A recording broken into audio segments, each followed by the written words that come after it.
The interesting thing about that is that, remember during the tank fighter meta days, when you're Fredrin in the jungle, you love seeing a Joy in the opposing jungle because you control the heck out of that Joy. So for Ulfidnar to pick the Joy into the Fredrin, if it is a Fredrin jungle, it's a ballsy move.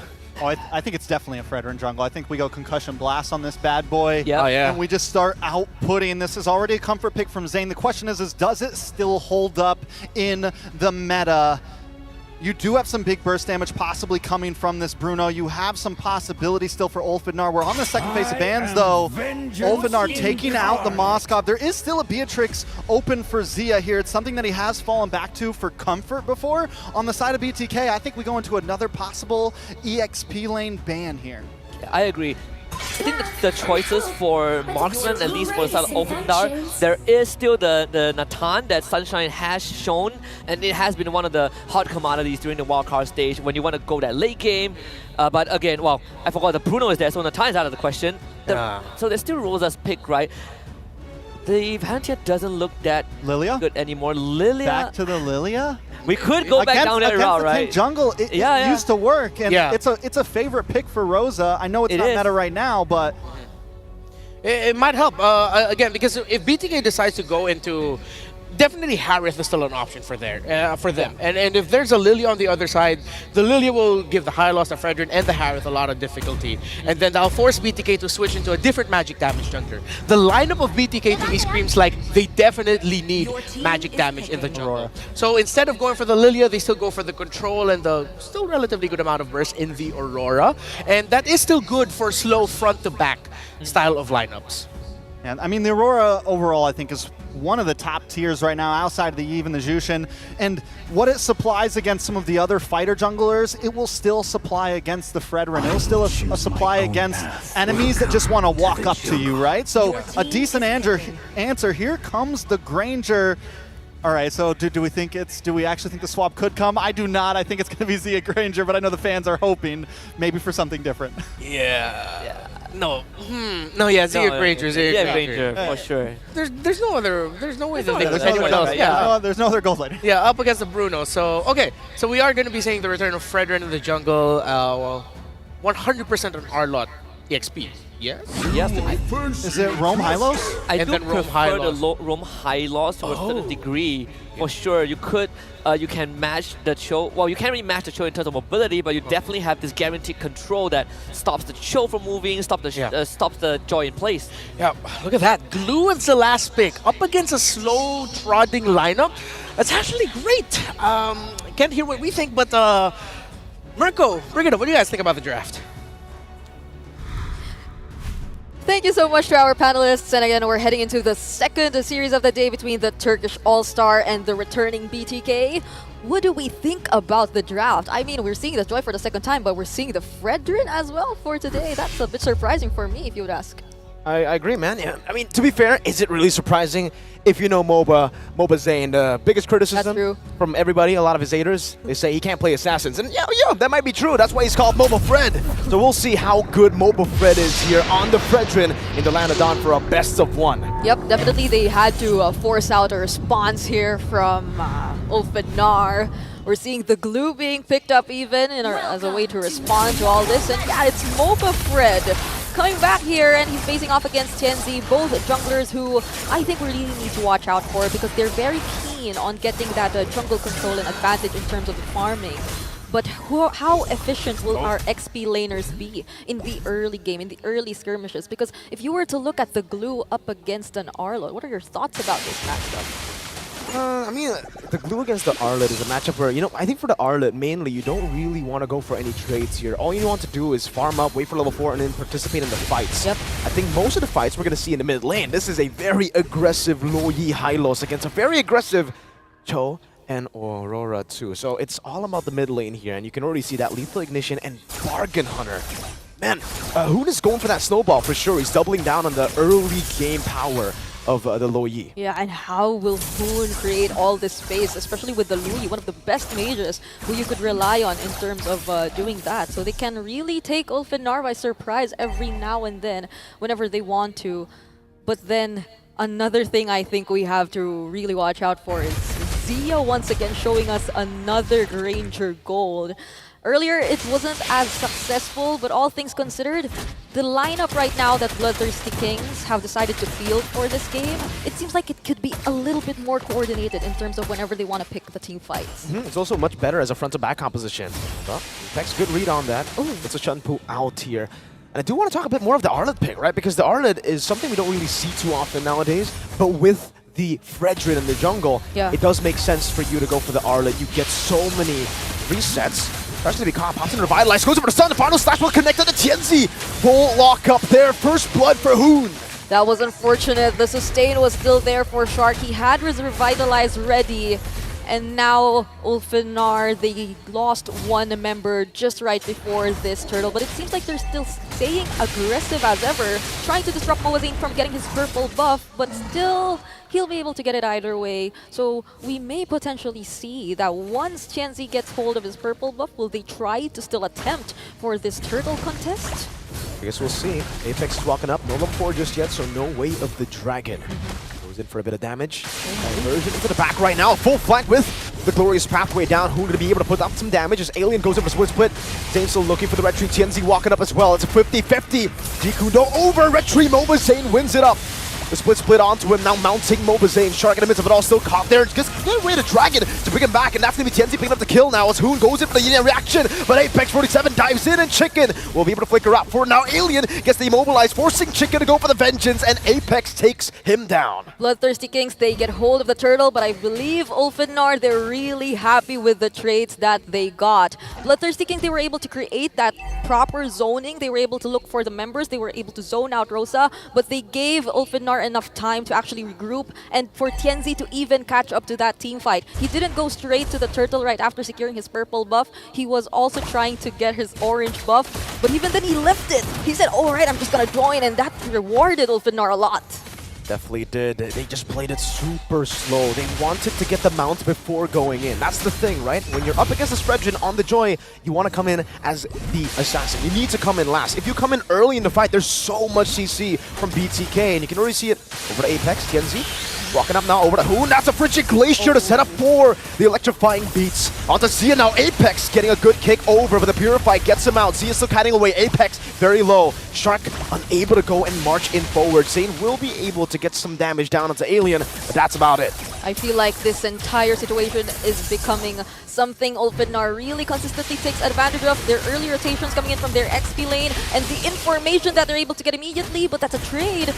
They take Apex 47, so I don't think they'll be as aggressive towards this bottom lane anymore. Like, it's a kill, right? It's good for Zia, but it was also great for Sunshine. He got almost the entirety of the turret gold there down below. And we saw how the Bruno matchup against the Granger played out just earlier, so... Again, that's going to be quite concerning, you know, giving Bruno gold in the early game once he gets the Milfic gun. Oh, I don't know, man. Sunshine, he might actually be able to rival Mr. Siggy Boom as, you know, the Turkish Trigger Man. I mean, earlier we saw towards the late game, at least 3 basic attacks being enough to take out the late game Granger, and I think we're seeing Zia going for the exact same emblem combinations even, but who will be able to take hold of this turtle? Both teams are able to see each other right now. Level advantage, that's a Jikundo. Moazane gets it. The last hit over with skill 1 in the retreat. Chicken walks in with vengeance, and Alien will just disengage. Neutral objective control for BTK. I think Mobazane's here to remind us of how reliable the Fredrin is when it comes to getting these objectives. That's a second consecutive turtle that Mobazane was able to secure for his team. So I think regardless of the more successful engagement, hold on, Rosa, will he be able to get out of this? Whoa! Close, very close. Has to use the flicker. And Apex will be able to grant him some safety up top. Chicken could be able to survive this. There's no real kill threat here. Bottom lane, that's a diversion. Sunshine going to be caught. Hoon missing out the reaction, but Zia gets the last hit. Apex with the way to drag, but Revitalize gets popped in by Shark, and now Apex is forced back. They have essentially already shut down Sunshine now. They're going to get a shove down, and what are they going to look to group? That was a really quick response from BTK though. Like the moment they knew there were 2 members trying to actually get some of White Chicken's attention, an immediate diversion towards the bottom lane, and a very great or a rewarding kill that they could secure up against a Sunshine who earlier we mentioned he's just getting all the farm. He's going unnoticed. But now, Bloodthirsty Kings, they're paying attention as well. So they want to shut down these winning conditions for ULF. And we also haven't paid much attention to how Bloodthirsty Kings, they're actually showing some slightly better control in terms of taking the conversions and objectives of the turrets. I think they're doing a much better job so far here. Only the turret gold really going to Ulfednar, right? But in the mid-game, late game, getting these turrets, that's what's important here. Not just that turret gold. And Zia is already being swapped up top. Let's see how they get this. Zia is getting 3 hits down. Doesn't look like Ulfednar want to walk. And Moba Zane doing a good job on this Fred. That's Moba Fred for you. I can imagine how hyped up those former Fredrin users are right now, or do we really call them former? Because either way, I think we're gradually seeing a increase the number of Fredrin appearances. Who knows? This might not be the first or the last time we'll see the Fredrin here in M6, and this is the third and last turtle that, compared to the first two, ULF won't be contesting anymore. Perfect turtle for the Bloodthirsty Kings. 3 for 3, and now they play the slow game. They're just waiting for Zia, I would say, right, to get to those item power spikes. It does seem like for Hoon, he should be already on it. So, I don't know, man. It's just a slow game at this point, right? They just want to outrange Ulfednar, and they want to peel for Zia. Yeah, and it's Protect nice. Mr. President. It's nice to see, like, Bloodthirsty Kings gradually adapting to this kind of a playstyle. We know for one that if it was Fried Chicken we're talking about, the eager one to make the plays, the one who wants to go for those really aggressive XP laners, but it seems like they're adjusting really well to this high loss XP gameplay that they're showing us. They're really able to protect the key members we are actually watching out for here in BTK and pick the right team fight. It's speaking of... Alright, that's another diversion play they do up top. So right now, the problem for Ulfednar definitely is how could they expect all these team fights that will come from BTK? And now that they're struggling to get the pickoffs, they're struggling to get the way of the dragons towards Zia. But speaking of, that's at the tip though. Great final slash to Flaker. Now Rose is going to be caught. Fried Chicken just staying on him. The way to Dragon appeal, but now the vengeance and the last shot. Rosa is down. Sunshine gets a trade in the bottom lane. That's a tier 1, but still, Bloodthirsty Kings definitely leading here. And I don't know, Brigitte, but BTK, this team finally coming back on stage. Yep. The color scheme, the stage. It really, I don't know, this tournament feels a whole lot like M3, man. You can see Chicken walk up again, get in the final slash, baiting out the Purify as well. Hoon going to be targeted down by TNZ, but he's still able to get the yin-yang reaction and get some shielding, and he will be able to escape for a bit. Hoon did the shielding again. Oh, the stun coming in. TNZ outplayed by Hoon and Shark with the Revitalize, and now it's a full dive. Appraiser's Wrath from Moba Zane. Chicken going for the kill, and that's a stab from Moba Zane. He will be taken down. Chicken gets out though, and it becomes a great trade for BTK. That's a 2 for 1, and they only lose their tank jungler. And they immediately convert and take out some of the remaining resources from Ulfednar as well. BTK, they're that much ahead that Hoon has the liberty to just throw out all those combos to get those shields and sustain these attempts from TNZ. It's not something you would typically see for a Joy who's able to isolate his key targets. But just with Shark beside Hoon, he was able to sustain everything. And this might be a very difficult situation for Ulfednar if they do want to go after this Lord. TNZ though, he's 1 level, oh no. He is 1 level ahead of Moba Zane. You still have the clear speed, right? Way better clear speed compared to Fredrin. The only reason Zane is able to actually be just 1 level down is because he got 3 turtles. Yep. If we didn't get the 3 turtles, maybe we would see like a 3-level dip for TNZ here. But hey, now he's equal actually to TNZ. He will be on the Lord. They're actually playing with the Moba Zane, walking up. Gonna go for a bit of a trade here. The Lord has been taken very low. A quarter of its HP. Zia still holding on to it. The Lord dance is a bit tricky nowadays. The diversion into the top. Alien's gonna be caught. A full dive into TNZ. Has the damage. Electrifying beast. Zia. That's a bad spot to be in. Zia assassinated. Now Shark mounted on as well. Moba Zane, unfortunately, unable to survive. Sunshine go for the free hits now as he is free hitting the entire fight. Shark will fall as well. Sunshine with a double. Hoon Purify now. Sunshine with the chase. TNZ very low. Fried Chicken waiting in the bush again as Ulfednar take control of the game through Sunshine on the Bruno. That might have not been the best target here for Bloodthirsty Kings, or probably if we were to like rewind it a bit, it seems like they were really trying to go after TNZ, but they did not have as much idea that Alien was also there, that Ulfidnar, they were already all around that area trying to position themselves prior to this Lord, and unexpectedly they will be able to take hold of it instead. So it's BloodThirstyKings who will be having to defend for this first Lord, but definitely they will have the resources, they have the range to do so, but Ulfidnar, they wouldn't want to miss this opportunity to at least attempt and even out the map. Definitely, Ulfidnar, you know, the way that they have been able to utilize the Bruno and the wild card. We've seen how brutal Sunshine can be on this Bruno, and so far he's been farming, waiting for that item power spike. I wonder if he has the Melfic gun already. I'm gonna have to check real quick, and he does so. Melfic gun power spike online now for Ulfidnar. It's a battle of the front to back, honestly, at this point, right? TNZ will have more ways to actually try to assassinate some of the members from BTK. But Ulfidnar's front to back, it's kind of a different version. BTK plays a front to back with a lot of frontliners. Ulfidnar played a front to back with a lot of assassin backline threats. Yep. So TNZ essentially becomes kind of a distraction. Yeah. So that Sunshine can free hit like we saw earlier. Yeah, and for Apex 47 to actually find the right targets this time around, I mean, they can be slightly more aggressive compared to earlier, but they decide to go for the diversion towards the purple buff. Rosa gets caught, Apex gets away with Dragon now, and Sunshine is completely zoned away. Apex with a flicker out, Alien split to escape, and it will just be a 1-for-0. The Lord advantage from Ulfidnar, they were able to get some turrets, but BTK fend off the tier 2 in the mid lane. Honestly, those those very decisive diversion plays can either go like really good or really bad for BTK, and that was an example of a really good diversion play. And as much as they probably had an idea that majority of the members of Ulfidnar were there, it's also probably Ulfidnar not expecting that they'd actually teleport there and pick a fight. It's a tough plan to go for. Like BloodThirsty, we saw the gold lead immediately just disappear with one wrong diversion. Yeah. But one good diversion can turn the entire game around. Yeah. For BTK though, they don't actually need to rely on the diversion that much. They can actually just play the normal front to backs as long as they keep Zia intact and as long as they actually save some of their CC abilities for TNZ. This Joy is going to have a tough time diving into BTK. Yep, and honestly, that's the play that has continuously punished these attempts from Ulfidnar. The proper timings of the final slash, but they find Alien! Alien just got disintegrated. Sunshine sniped down. That's another. Oh! Almost threading the needle. Apex 47 able to body block.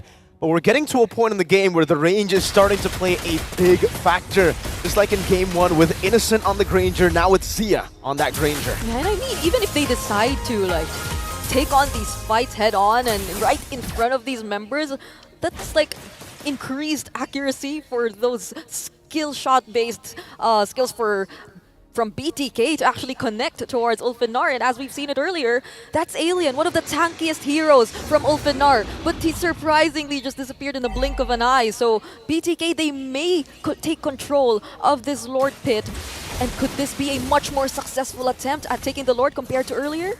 They gotta play with the poke. I think, you know, they have all the tools to make it better than before. They just gotta play with Zia and Hoon. They have so many ways to chunk Ulfidnar low before the fight even happens.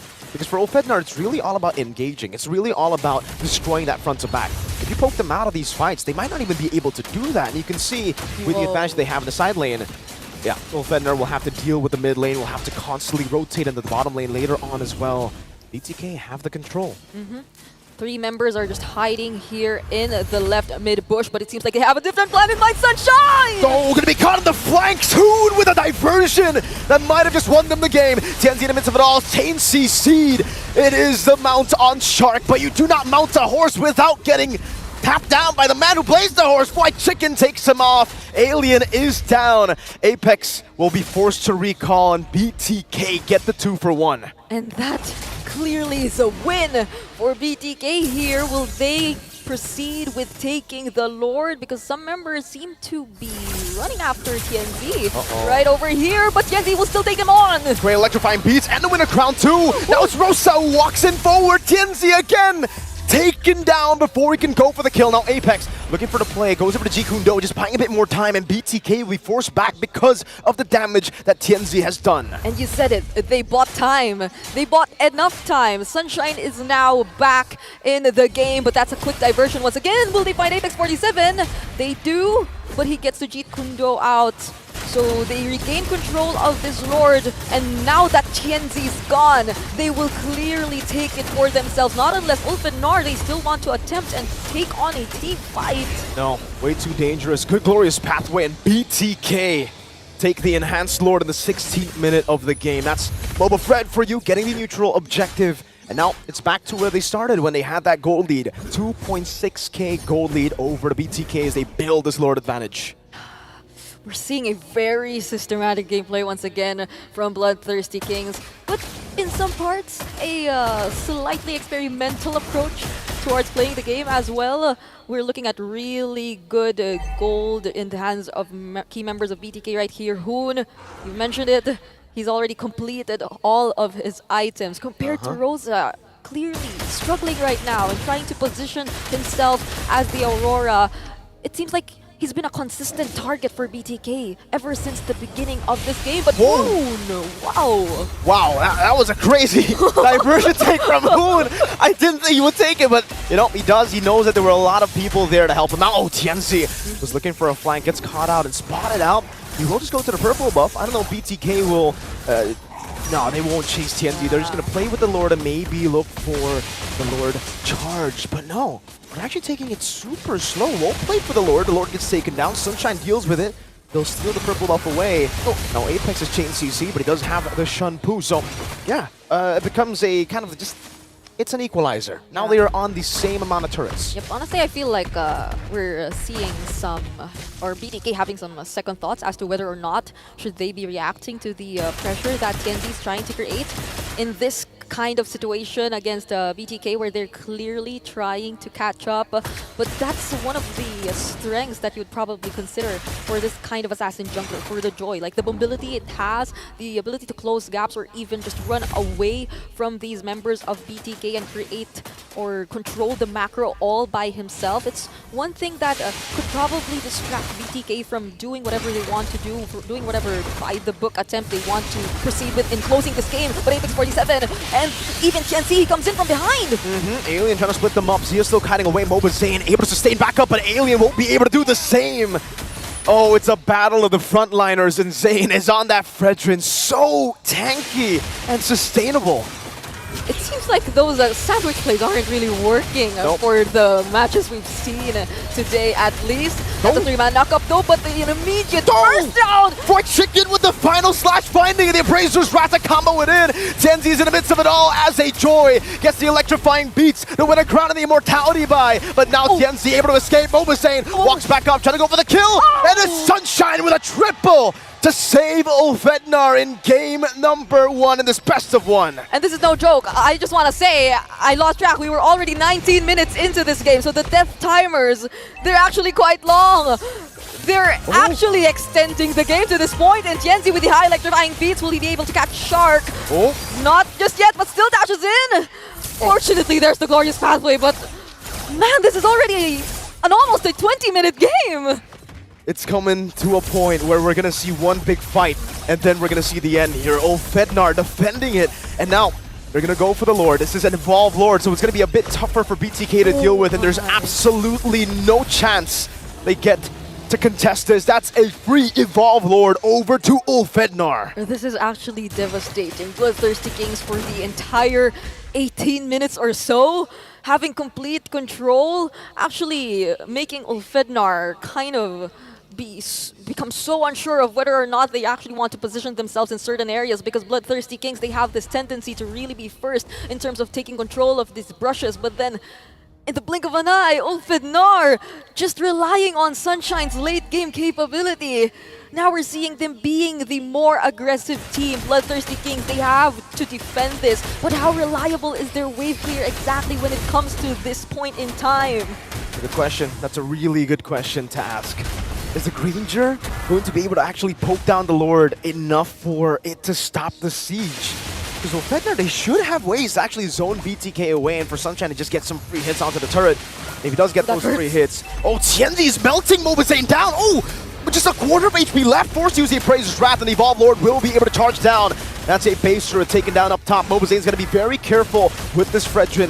BTK, they're able to fend off for now. They will be able to defend, but there are going to be some more waves in the mid lane. Ulfednar will not push forward. They will be happy with the base turret taken down up top. If TNZ hurts that much against Nova Zane, how much more if he gains access to Zia, to Hoon, to the other less tanked members of BTK at this point? Because if we were to look at the item builds, this pretty much explains why TNZ is starting to hurt so much. Yep. He's full build. He also picked up both the Holy Crystal and the Divine Glaive, and if ever he wants to create some crazy plays, some surprising plays, he can go for it. He has the Winter Crown in his arsenal as well.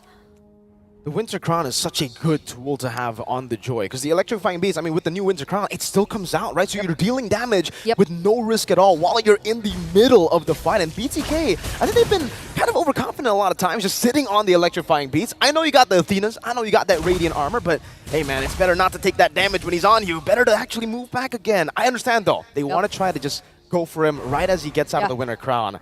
Unfortunately, Sunshine's there too, right? TNZ's not the only damage dealer. If you stick like that, Sunshine's going to get that worldie down. He's going to be able to get those free hits. And that's why we've seen Sunshine be the assassin, funnily enough, right? He's not the main damage dealer. TNZ's been the one chunking them low, but Sunshine's been getting the balls down. Yep, I'm really glad you mentioned that, because for the first, or for at least the entire game almost that we've been seeing, it's this teaming up together. It's this 5-man rotations that have been really benefiting BloodThirstyKings. But at this point in time where ULF and NAR, they can also do the same. They can rely on their team fight capabilities to its fullest. Will it still be the same story for BTK this time around? Because if they decide to stick together, TNZ, he can just reach more targets. He can just dash through more targets. And Sunshine with a worldie, he can just look for the free hits indefinitely. But TNZ waits when... No!